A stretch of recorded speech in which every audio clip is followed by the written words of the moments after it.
Howdy, shipmates! Welcome to Story Time with Captain Dan.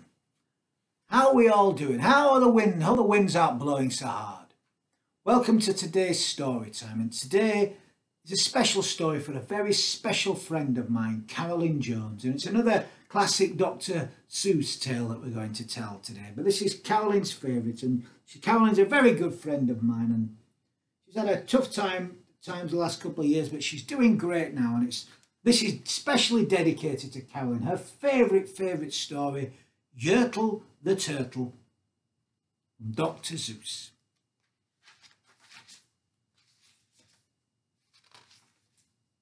Yertle the Turtle.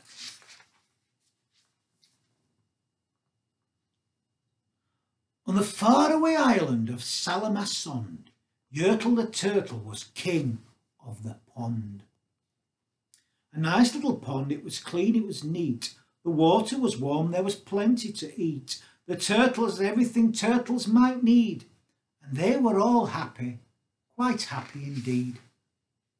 They were, until Yertle, the king of them all, decided the kingdom he ruled was too small. "I'm ruler," said Yertle, "of all that I see, but I don't see enough. That's the trouble with me. With this stone for a throne, I look down on the pond, but I cannot look down on the places beyond. This throne that I sit on is too low down. It ought to be higher," he said with a frown. "If I could sit high, how much greater I'd be.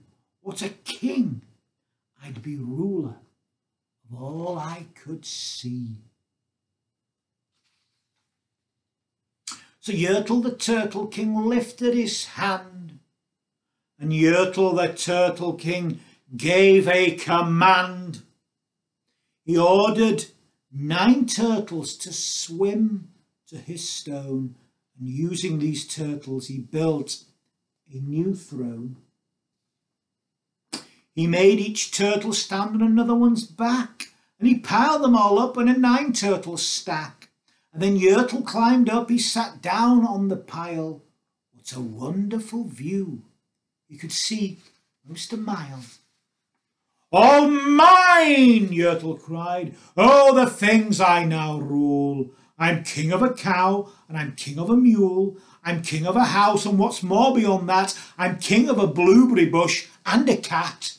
I'm Yertle the Turtle. Oh, marvellous me, for I am the ruler of all I can see."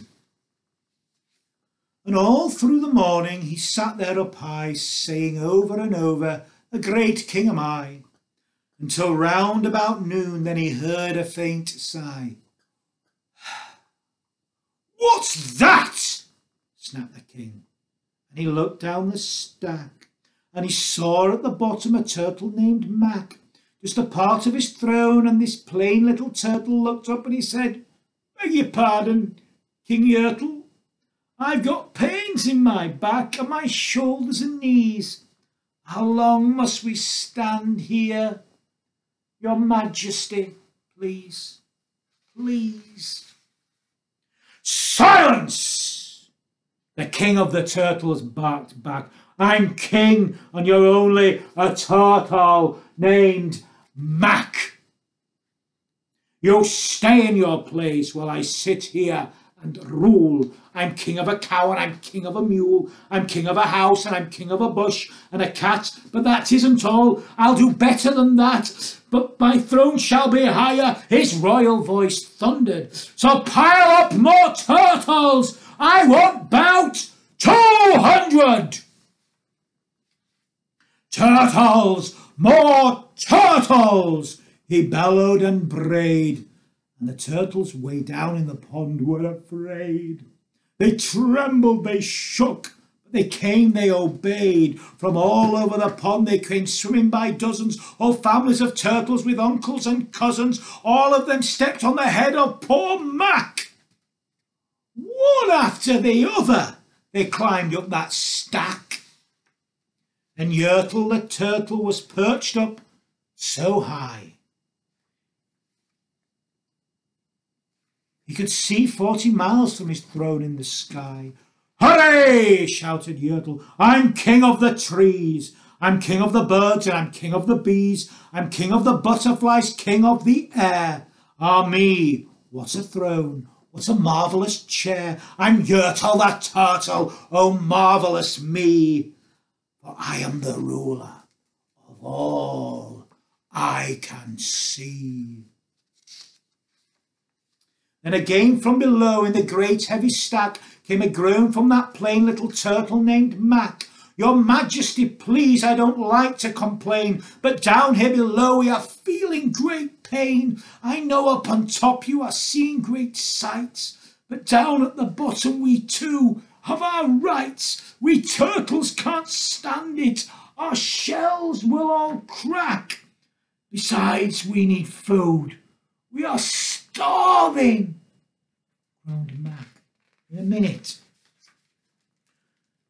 "You hush up your mouth," howled the mighty Yertle. "You've got no right to talk to the world's highest turtle. I'll rule from the clouds over land and over sea. There's nothing, no nothing, that's higher than me."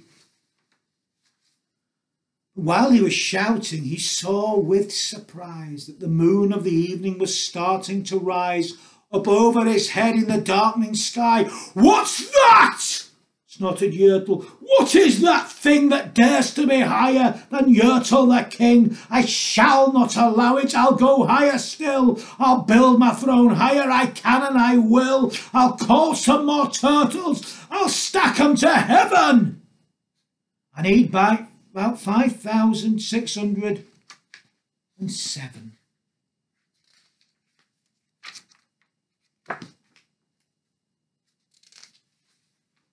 But as Yertle the Turtle lifted his hand and started to order and give the command, that plain little turtle below in the stack, that plain little turtle whose name was just Mac, decided he'd had enough. And he had. And that plain little lad got a little bit mad. And that plain little Mac did a plain little thing. He burped. Turtles burp like that, by the way. And his burp shook the throne of the king. And Yertle the Turtle, the king of the trees, the king of the air and the birds and the bees, the king of a house and a cow and a mule, well, that was the end of the Turtle King's rule. For Yertle the Turtle, the king of all Salamon's Sond, fell off his high throne and fell plonk in the pond. And today the great Yertle, the marvellous he, is king of the mud, and that's all he can see. And the turtles, of course, all the turtles are free. And turtles are maybe all creatures should be. So that's the end of Yertle the Turtle by Dr Seuss. And that's enough for today. It's the end of story time with Captain Dan. So I'm going to wish you a good night. But please do keep sending in any messages, any requests, any ideas, any shout outs, and we'll shout out to you. But for now, sleep well. Good night, oh sweet repose. Don't lie on your belly, because you might squash your nose.